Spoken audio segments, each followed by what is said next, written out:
Design Notes is a show from Google Design about creative work and what it teaches us. Each episode, we'll talk with people from unique creative fields to discover what inspires and unites us in our practice.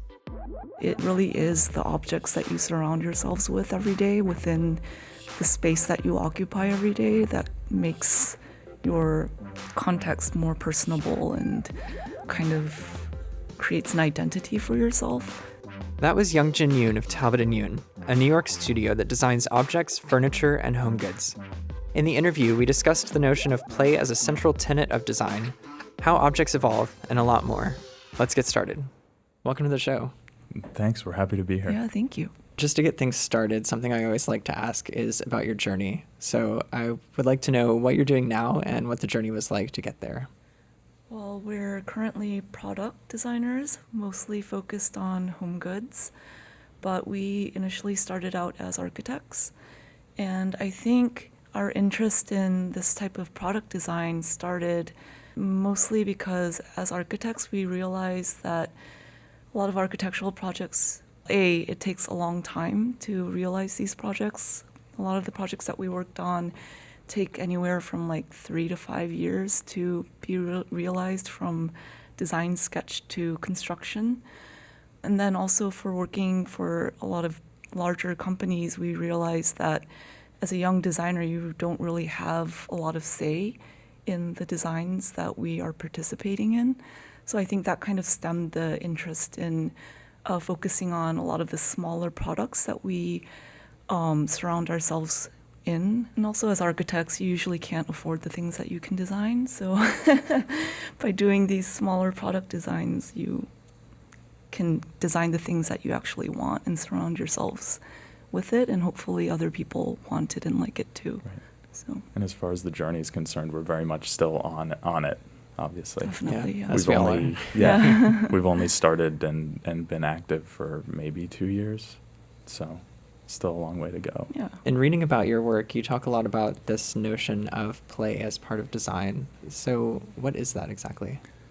So again, like everything from our recent experience kind of stems from our architecture. So we realized pretty early on that there's a myth about the lone genius designer that's just a myth. When you work on a large-scale project with multiple moving pieces, it really takes a whole team of people to make something come to fruition. It's never just the labor of one mind, even. So what we see as being most important to the design process, coming from that background of doing more complicated design, is collaboration. And in our mind, there are a couple of approaches to collaboration. In the firm that we used to both work at together, actually, there were projects were given little bays within the overall studio where clients and architects and all of the consultants that were involved would kind of congregate to have discussions about the project. And the rooms that those things took place in were called war rooms. And we thought, well, that is one approach to collaboration, but it seems a little bit antagonistic for our taste. That's maybe not as productive as something like a playroom, for instance. So we see as play as like the most appropriate ethos through which to address collaborative processes in general. And I think that's where we kind of started with the notion of play. In doing our research on play and this notion of collaboration and what play is relative to a collaborative process, we started to do a little bit of background discovery, I guess. And we found the Dutch cultural theorist Johan Huizinga, who wrote this entire book about play being an element of culture. And in it, what's interesting is that he notes that play is not just a product of human culture, but it's also a way that animal culture develops as well. The way that a newborn animal learns to socialize and learns to interact with objects within its world is through playing with other animals and kind of going through the process of discovering how the world works together as a group task. So why wouldn't we adopt it as the kind of central tenet of our design practice?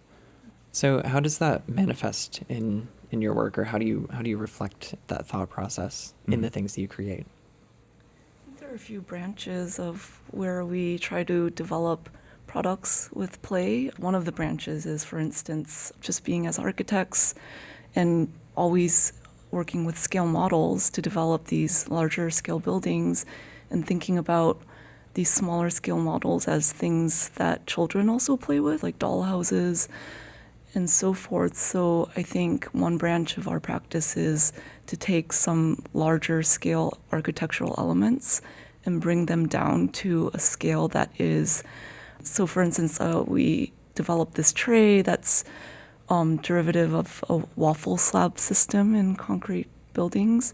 And while we were making prototypes of that, we would put scale models to it and, like imagine the space in a larger scale. So that is one branch of it. One of the branches that we started out with was a very early project for a table or set of stools. It's kind of a modular project. And we thought about our childhood play experiences. So one of the ways that we develop design is by thinking about how we used to interact with, our parents' stuff, and the way that we used to think about furniture when we weren't just consumers of furniture, but when we could see furniture for maybe what it wasn't intended to be. So one of the examples that we like to use is the play fort, and how the play fort is kind of an early manifestation of a child's interaction with a couch. There's nothing about a couch to an adult that would suggest that it should become a fort. There's nothing that makes a pillow a simulacra for wood or stone. But a child kind of looks past that, understanding that, couch cushions are only removable because you need to clean them more often. And they say, no, couch cushions are there so that I can make walls out of them and then with a sheet make it into, a space of my own inhabitation. And the idea of the play fort specifically as it relates to my own childhood, where we were allowed to write on the underside of our coffee table. It was an IKEA coffee table. Mm-hmm. It didn't hold much value to my parents. The underside of it is obviously not visible, and draping a sheet over it or boxing it in with couch cushions made it so that it was our own kind of Sistine Chapel ceiling. We'd all sit, my brother and sister and I would sit on our backs and color this thing until there was no more space left. Vaulting is the technique used in a lot of old European churches, and here in New York you can see vaulting in a lot of churches. Mm-hmm. But it's the technique for producing the kind of height of the ceiling that would be painted in order to provide some kind of ethereal feeling in the presence of God or whatever. So with the coffee table and stool, we thought, well, my child experience of painting this ceiling could be translated to a small scale in a more majestic setting than the underside of an IKEA table. And there's always the question of, okay, so the child might understand what we're going for, but as an adult, you don't see this thing from the underside so much. You don't typically crawl around unless something's wrong, you've lost something or something. So we introduced this concept of modularity as well, because reorganizing the furniture is something that adults do. So how can you make the reorganization of a furniture piece into a game of sorts? Or if not a game, then at least open-ended enough and interesting enough that they might develop their own method for doing it and therefore interest in rearranging it. So then the objective becomes how do you develop a hook for an adult to be involved in it that's not the drawing on the bottom of it. And one of the hooks that we thought of is inconsistency, introducing some kind of inconsistency that breaks the possibility of them arranging this so that it's a satisfying organization without the introduction of some kind of logic of their own. They would have to make it their own by making a decision about how these ill-fit pieces come together that satisfies their own notion of what fitting together looks like. So I think that's another respect where we used play as like to take this thing through all of the criteria. I think the funny thing is children have enough imagination that they don't need functional necessity, whereas adults need the functional necessity to even start engaging. Which is why this like extremely long, complicated process that I was just describing. What are some other cues or ways that you encourage, I guess you would call them users, to engage with the objects that you make? Our jewelry cabinet, for instance, when it's closed, it's just a seamless box. All you see is a hole, a copper tube in the middle, and then there's some hinges, so you know that you can open it. But once you open the jewelry box, you see all these different little compartments that are of different shapes and sizes. The copper tube becomes the ring that you can hang jewelry off of or other things. And I think not only the fact that it is produced in smaller quantities and they are handmade, so there are only 10 of them in the world, for instance, but also the end user, it just varies depending on what type of person you are, what type of objects you would insert into these different shape boxes. So for one of the longer compartments, Mark might put his brush in that compartment, whereas I might put a little seashell that I got. And it becomes this very customized cabinet of curiosities. Having so many different types of compartments kind of removes the suggestion of what should go in them, right? Exactly. There's this really interesting Walt Disney test. I don't know if they still do it, but it's based on the animators. And apparently, if you want to become an animator at Walt Disney, you go in and you're given a test that you need to draw a series of pillows that look like they have emotions without drawing any faces on them. So based on the fold that's in the middle or on the side, you can make a grumpy pillow or a happy pillow or an angry pillow. And it's kind of like this, what do you call it, the anthropomorphic experience on it. And our candles are kind of made in the same organic way, where we're just testing different shapes and seeing what kind of expressions that these guys have. And we have a lot of followers on Instagram, and they kind of post these things, tagging us sometimes, and they say, oh, like, this is how I feel today. And it's just, of this candle that's just kind of like grumped over. And so that's another end, a different kind of way that our customers interact with some of our products, which we think is very interesting. And going back to the example with the table and stools, I'm interested to dig into that a little more, because something else that I've read about your work is that you believe that objects continue to evolve and remain dynamic with their owners.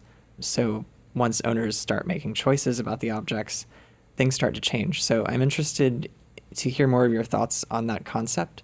Is that something that typically happens organically, or how do you build that intentionally into an object? As designers, we're not interested in the mass-produced. I think that's key. For this chair or this table, these cups, for instance, they're just objects that you don't really attach yourselves with. I think we always try to design objects that are carefully considered, and the materials that we choose are also carefully considered. We wouldn't just use, wood dust glued together. So just in that sense alone, I think the end user has this kind of emotional attachment to it throughout the life of the product. Candles, obviously, they burn. They're not meant to last forever.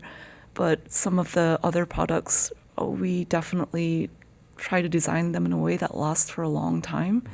And we, I guess the emotional attachment kind of evolves over time. What do you think, Mark? There are less and less objects in the world that have the inherent staying power of some of the objects of older generations. And I think an objective of a lot of our peers within the kind of design world that we're interested in, their objective is to re-imbue objects with the kind of quality and staying power that would keep them around long enough to remain dynamic. But in like a more short term, we had discussions where we don't necessarily like offering different options. Like using the table as an example, we had a larger version of it that was a dining table.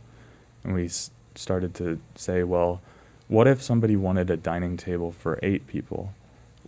What would be different about it than a dining table for 6 people? And we kind of decided that we don't want to just sell different sizes of planks. We would rather sell leaves instead of just having the center leaf that you can insert to a pulled apart dining table. We would just want to sell the leaf part and not the table part, and the leaves would make the table. So if you had another person added to your family, you'd just request another leaf, instead of having to buy a whole new table. I feel like the idea of investing upfront in something that will last for a long period of time is something that's even based on your ability to stay in one place for a long period of time, which is something that entirely has to do with your ability to, hold a job in a certain city, to be able to afford the astronomically rising rents in said city. All kinds of factors play into it. So there are too many factors to say. I don't know. Is there a way to kind of detect this from an object designer's perspective without knowing kind of the design or production process that went into making something? I think that if the object has a kind of unique hook and it doesn't look quite like other objects, and maybe as a user you can't read the manual and understand how it's supposed to be put together, or like I think there's a whole series of those kinds of qualities that announce it as being slightly unknowable, but at the same time fairly familiar. So I would like to know, from a designer's perspective, how you think about the ways your objects are contextualized in a user's life. Youngjin mentioned earlier the candles. One of the people who purchased one of the candles early on had mentioned to us that the candles look like you feel when you want to light a candle, which we thought was a great, so that kind of contextualizes that piece within their life. That's, when they're feeling down, they want to light their scented candle, and, So I've also worked at a developer's office before, and we all know the kind of real estate development that's going on in the city. And one of the things that also got us into this is that we don't like the ubiquity of interior space that's being produced in new apartment buildings. And we feel like the objects are the context of people's lives, not necessarily the spaces that they occupy every day. Apartment buildings and older buildings generally have unique qualities about them that can help to characterize a person's living environment. But in the majority of new buildings, there isn't that. So to us, the idea of having these morally empty objects that are just made of white plastic laminate that you buy and you don't really care about is the reason to have objects that have more character, if that makes sense. We have this person on Instagram that uses our candles, and she always posts a vignette of her everyday life. And it's always a picture of a white drawer, it's very generic, a mirror, very generic, and then a few select objects that change every day. And the candle is obviously very much a part of her everyday life because it's right next to her bed. She takes a contextual picture every day, a snapshot of her daily life. And we think that's very important because there's only so much that you can afford, and it really is the objects that you surround yourselves with every day within the space that you occupy every day that makes your context more personable and kind of creates an identity for yourself. I want to wrap up by just asking about your creative process as you've been designing and building these objects, how it's changed up to this point and where you see it going in the future. So like we were saying, we're kind of a fledgling company. So the way that our process evolved is from this kind of general notion of play as being important to the collaborative design process. It's the way that we speak about things. We understand that design is a part of this kind of culture. It's a part of a culture that has a longer history. If you're going to make something that's not just going to be around for a short amount of time, but needs to be around for a longer amount of time, such as a building or even a piece of furniture, we feel that it's not only important to make things that you like at the moment, but engage things that are part of our shared cultural past as well. I think Mark's point is we're interested in scaling back up. So we've scaled down from architecture, and playing with these scales is, I think, very important to us. So I think we'll just continue to do that throughout our profession. We'll scale up at one moment to like the living environment, to a larger interior environment, and then back down, and we'll just keep playing with scales. Yeah. So when we departed our profession, it was out of a frustration for the amount of time that the thing took to produce, and about the overall seriousness with which it took to produce it. We've kind of realized that maybe we jumped ship too early, and like, what are the ways that we can get back and still use play as a driver for larger projects. And one of the key ways that we see the development of a larger object that has more staying power being done is through treating buildings as if they were playthings. And in essence, to start developing models of buildings and playing with them. For instance, Yoongjin was mentioning taking these historical structural systems from buildings and scaling them down to the size of a soap dish. Like, the idea of doing that is to, in a way, profane the place where it came from. Like, we have this soap dish that comes from a Louis Kahn building at Yale. Like, you know, this big haughty thing has now been shrunken to the size of a thing that you keep in your bathroom, you know, and it's almost profane the way that action takes place. So I think moving forward, we would seek to create actual buildings that were developed using a more playful manner, to make them more interesting to be in, to make them less similar to one another, etc., just to make something different. Thank you all again for joining me. Thank you. That was fun. Yeah, thank you for having us.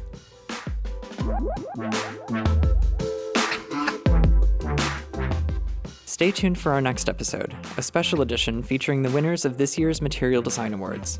I spoke with designers from Blinkist, Eventbrite, Momondo, and NPR One to learn how each built apps that bring the material design system to life.